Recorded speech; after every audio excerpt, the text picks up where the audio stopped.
Halo pemirsa Nalar TV, kembali lagi ke program Tiki Taka bersama saya Reza Pradita dan juga Bung Tommy Welly. Apa kabar Bung?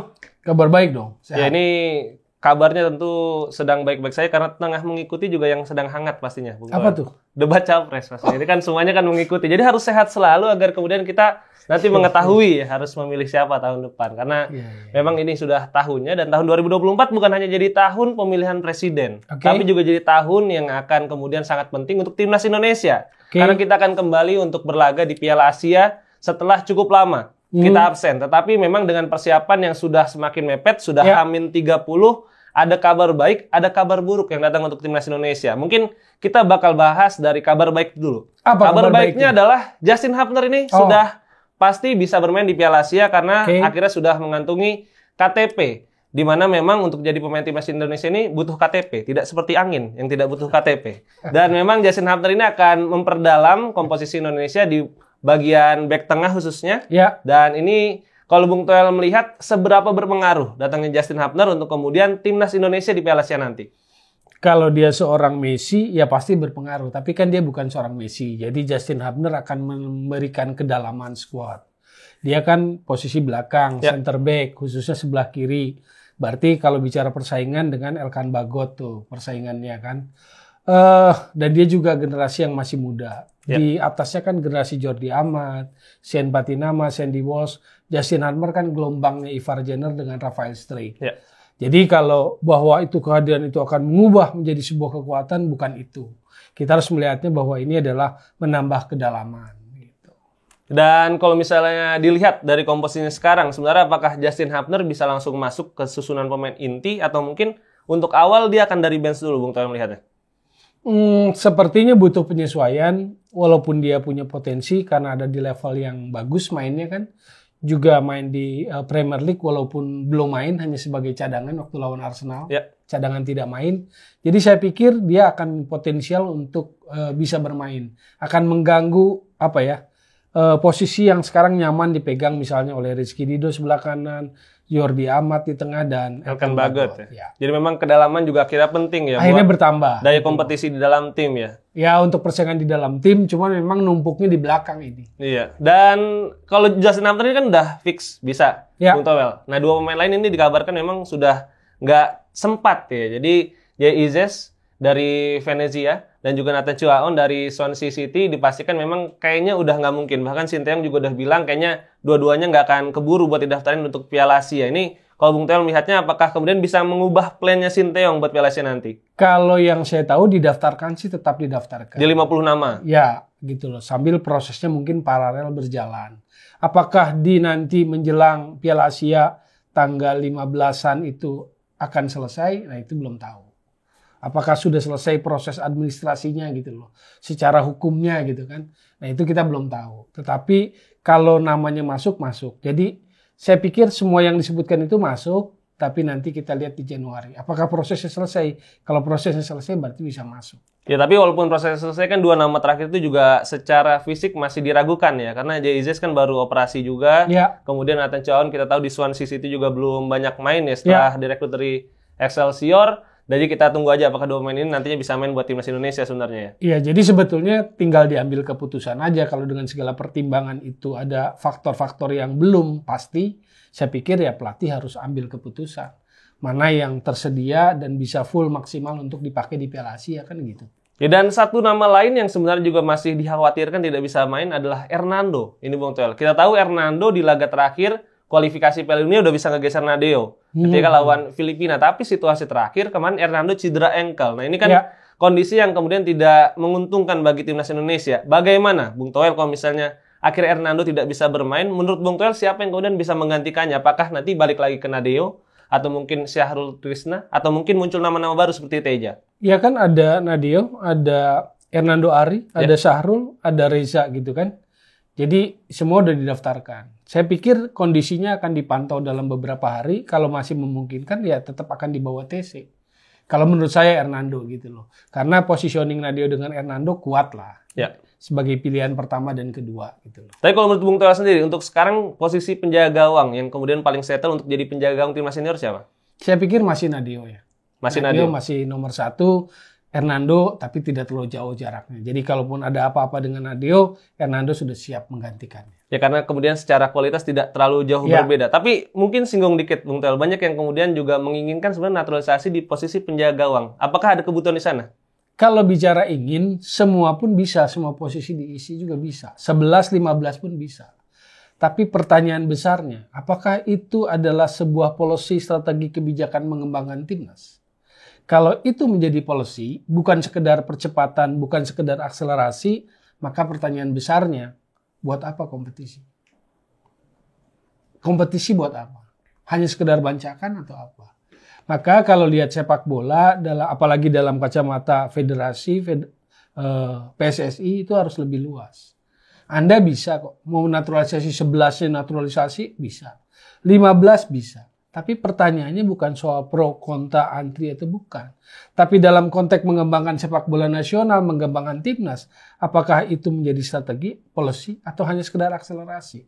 Kan kemarin-kemarin bilang bahwa ini hanya sekedar jalan pintas, akselerasi untuk tim nasional kita. Untuk jangka waktu pendek ya? Iya. Itu pun berarti harus ada tolak ukurnya, harus ada KPI-nya. Apakah program ini berhasil dan tidaknya harus ada KPI-nya. Kan begitu. Sebetulnya gelombang yang Jordi Amat kan belum dievaluasi, belum direview tuh. Sandy Walsh, Shane gitu. Sekarang udah muncul lagi kan gelombang baru. Kan sebetulnya itu dalam konteks kita membangun sepak bola, kita harus punya struktur yang jelas gitu loh. Kalau mau dari penjaga gawang, mau dari cadangan penjaga gawang, mau sampai depan, mau 11, mau 15, mau 18 pun bisa. Kalau mau dicari-cari. Gitu loh. Ya karena sebenarnya ada-ada aja ya. Ada aja, misalnya gelandang serang Tom Hai kan itu kan ada katanya. Grade A dibilangnya mainnya di Heerenveen gitu kan. Mungkin cari lagi striker nomor 9 atau berapalah sayap atau apa gitu kan. Karena kalau belakang kan sudah tuh numpuk kelihatannya. Ya dan pada akhirnya memang persiapan kan sekarang sudah mepet, sudah H-30 Piala Asia, Bung Toel. Artinya kalau untuk komposisi main mungkin tidak akan banyak berubah ya. Apalagi kan sudah didaftarkan juga 50 pemain di mana nanti dikerucutkan 30 berangkat ke Turki. Kemudian nanti dikerucutkan lagi 23 pemain yang akan dibawa ke Qatar. Nah ini kan artinya persiapan harus sudah mulai matang, strukturnya harus mulai jelas dan akhirnya Indonesia nanti tanggal 1 Januari akan memulai training center di Turki. Nah ini Bung Toel sendiri melihat apakah keputusan untuk melakukan training center di Turki sudah tepat? Apakah memang Turki dipilih agar kemudian pemain-pemain yang dari Eropa berangkat lebih dekat? Atau bagaimana melihatnya? Ya oke, mungkin soal fasilitas di Turki. Soal kemudahan-kemudahan buat pemain yang ada di Eropa untuk gabung. Tapi saya melihatnya bahwa Turki ini kan bukan sekali. Jadi ada pernah TC di sana, ada kebutuhan, jadi pergilah ke Turki. Saya pikir oke lah, itunya sih nggak masalah supaya dapat fasilitas maupun lawan tanding. Tapi yang saya tahu kan berangkat 20. Artinya berangkat 19, 20 Desember sampai 6 Januari. Itu TC-nya. 20 sampai 6 Januari, lalu langsung kalau nggak salah. Langsung ke Qatar. Akan uji coba dulu ada agenda lawan Iran di Qatar. Sebelum tanggal 15 kita memulai perjalanan Piala Asia lawan Irak. 15 lawan Irak, 19 lawan Vietnam, 24 lawan Jepang. Iya, kalau melihat training center dan kemudian dari awal ataupun dari akhir Desember nih sudah dilakukan apakah ini akhirnya sudah cukup Bung Toel untuk mematangkan tim ini? Kalau soal waktu cukup, tapi persoalannya apakah ada kemampuan untuk bisa memenuhi target atau bisa lolos dari grup Piala Asia itu? Ketika kita bersanding dengan Irak, Vietnam, dan Jepang. Nah, itu pertanyaan besar. Mengingat performa yang mohon maaf sangat buruk. Lawan Irak di gelontor 5 gol dan lawan Filipina yang sesama negeri ASEAN cuma 1-1. Dari performa itu jelas raport merah. Jelas sebuah tanda tanya besar. Sekarang Piala Asia, tantangan yang lebih besar. Ini akan jadi tanda tanya besar. Mampu nggak nerobos target, memperbaiki prestasi Indonesia, lolos misalnya ke babak 16 besar? Pertanyaan seperti itu. Bicara Piala Asia, kita sudah 4 kali. 96, 2000, 2004, 2007. 96, 2000 kita rekornya 1 kali draw, 2 kali kalah. 96 dan 2000 sama. 2004 dan 2007 kita menang sekali, kalah 2 kali. Kita menang sekali, kalah 2 kali di kandang kita di 2007. Jadi overall dari 12 kali main di Piala Asia, 2 kali menang, 2 kali draw, dan 8 kali kalah.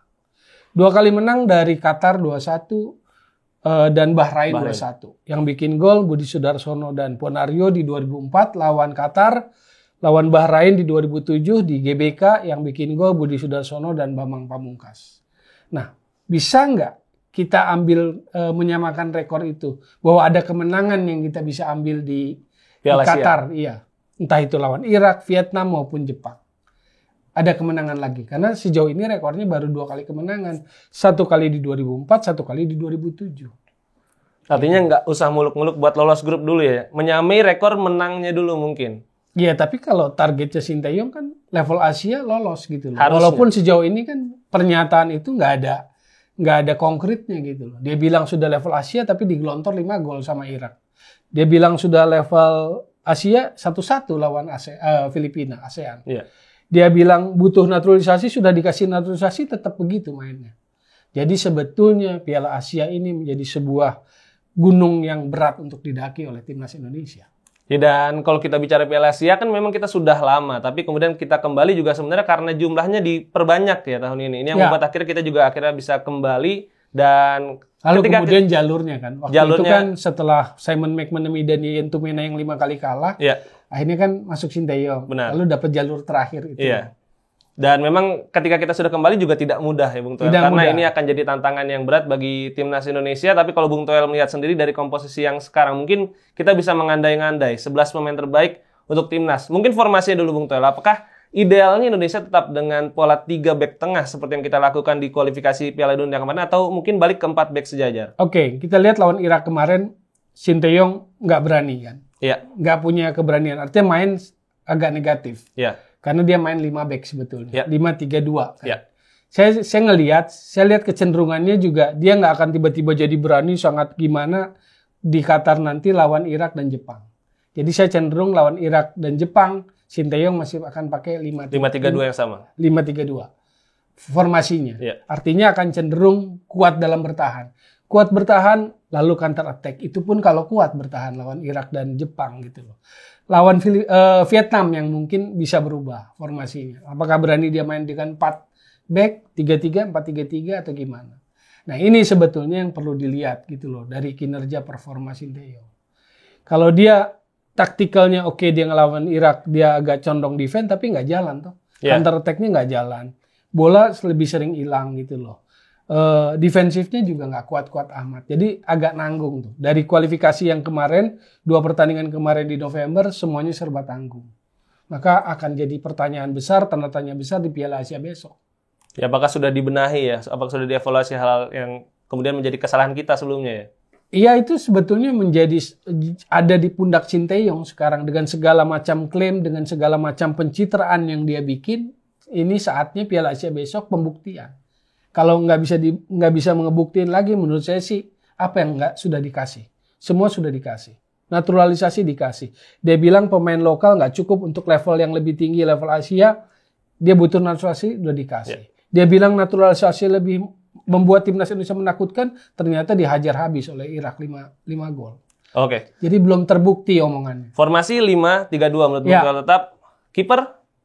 Nadio dan Hernando. Kecuali Hernando cedera ya, masih ada Sahrul. Ya. Tapi berarti yang pertama akan jelas Nadio. 3 back sejajar.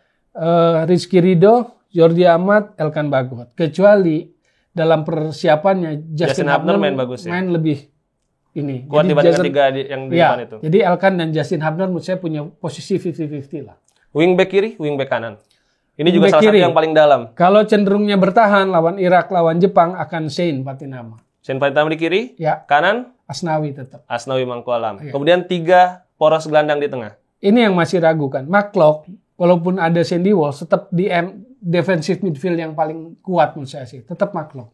Kemudian yang mendampingi 2 di depannya? Oke, kalau dia lawan Irak, lawan Jepang, pengalaman digelontor 5 gol oleh Irak, saya pikir Rahmat Irianto bisa masuk di situ atau dengan Sandy Walsh. Jadi McLeod, Sandy Walsh atau McLeod, Rahmat Irianto. Jadi double pivot ya, tidak McLeod sendiri kayak kemarin ya. Kemudian berarti McLeod, Rahmat Irianto, satu lagi? Atau Sandy Walsh ya. Atau Sandy Walsh, satu lagi berarti? Satu lagi apakah nurunkan Ricky Kambuaya atau Marcelino? Yang tipenya lebih menyerang ya, buat tipe gelandang kreatif. Kemudian 2 forward di depan. Rafael Strijk, Sadi Ramdhani. Kenapa kemudian 2 pemain ini? Karena harusnya mereka punya kuat dalam pegang bola. Sadi Ramdhani masih bisa lebih kuat pegang bola. Kalau individu dia kuat. Maksudnya begini, kalau sudah bertahan, dia akan coba launch attack cepat kan. Nah, pemain yang Rafael Struijk tuh punya daya juang, dia mau lari, mau duel. Sadi Ramdhani punya kemampuan dribbling pegang bola. Jadi butuh yang bisa holding lah di depan. Ya, buat ketika teman-temannya buat support ya. teman-temannya masih butuh naik gitu loh. Oke, itu jadi 11 pemain pilihan. Kalau lawan Bung Toel. Irak Jepang ya. Yang pertanyaan itu lawan Vietnam. Berani nggak Lebih head to head? ofensif ya. Kalau bahasa Spanyolnya tu a tu. Berani nggak main terbuka? Berani nggak duel gitu lawan Vietnam? Oke, itu pemainnya Bung Toel. Ya. Tapi ini sedikit aja kita bahas uji cobanya. Ya. Di Turki 2 kali lawan Libya, Ya. kemudian di Qatar 1 kali lawan Iran. Ini uji cobanya udah ideal belum buat kemudian kita di Piala Asia? Kalau untuk menguji ideal. Karena Libya kan tim dari Afrika. Ya. Punya reputasi, jadi saya pikir itu akan menguji banyak buat timnas Indonesia juga Iran. Itu akan menguji banyak. Ya, jadi secara persiapan kita training center di Turki, kemudian kita dapat lawan uji coba yang juga sepadan bahkan di atas kita. Jadi sebenarnya secara persiapan ini sudah sesuai dengan yang diinginkan. Naturalisasi juga beberapa pemain tambahan sudah didatangkan. Sudah dong. Jadi kita harapkan dengan persiapan yang optimal, akhirnya Sinteyong ini bisa membuktikan diri karena ini bisa jadi salah satu turnamen yang kemudian menentukan nasibnya ke depannya karena kita tahu setelah tampil buruk di kualifikasi Piala Dunia kemarin, mungkin ini akan jadi ujian sesungguhnya bagi Sinteyong. The Judgment Day. Ya.